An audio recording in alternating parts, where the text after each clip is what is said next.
Hey everybody, I'm happy to welcome you guys back to the Unmatched Performance blog.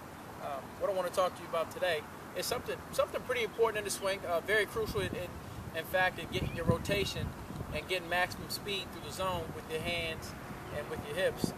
It's probably a point that's very neglected when it comes to coaching the swing, but it's something I want to talk to you guys about, elaborate on it, and hopefully you get a better understanding for it as we go along. Alright, so what I want to talk to you guys about today is the front leg and what exactly is its purpose in the swing and how does it get it done.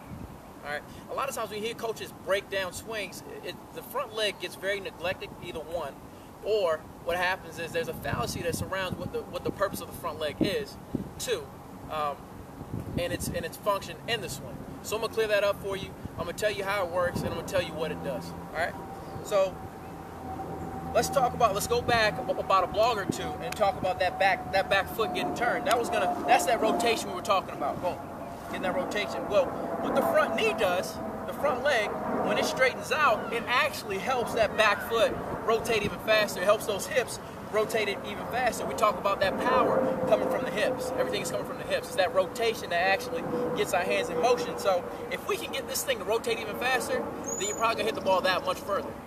All right. So I'll say it like this: when your legs are straight, you only get to put the back foot to use. And that means you're only gonna use as much momentum produced by that back foot to get the hips turned. All right, just like so. The purpose of that front knee, if we bend our legs, that's the purpose of that athletic stance we always talk about. Getting to this athletic stance. Boom, once this straightens out, it's gonna put the pressure on that back foot to start turning. All right, so what's happening? It's gonna start pushing this hip right here back, and then we can get this turned even that much faster. So what I'm saying is this action here, boom, just using that back leg, is going to be a lot slower than using both legs, getting this straight at the same time getting this turned.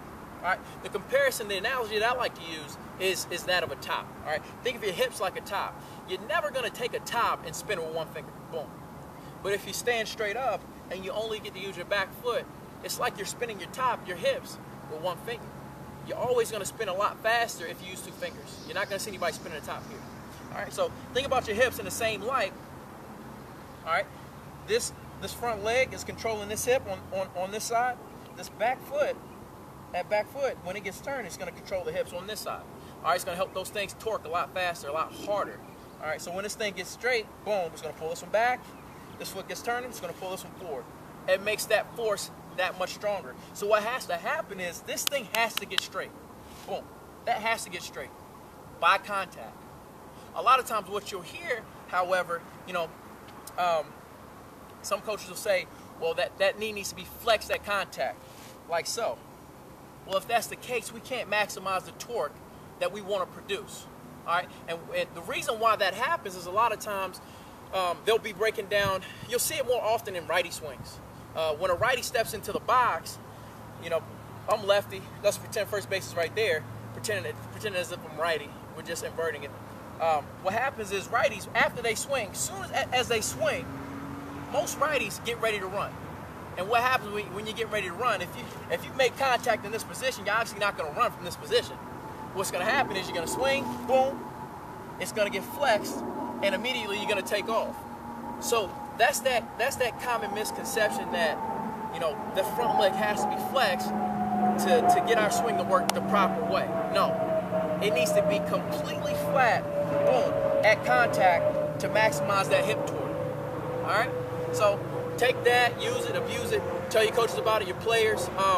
A very great point, something that you definitely want to use in your swing. That's going to help you get around on a lot more inside fastballs, generate a lot more torque, be able to drive that ball in that opposite field gap. So we'll see you next time. Until then, dream big and ball hard.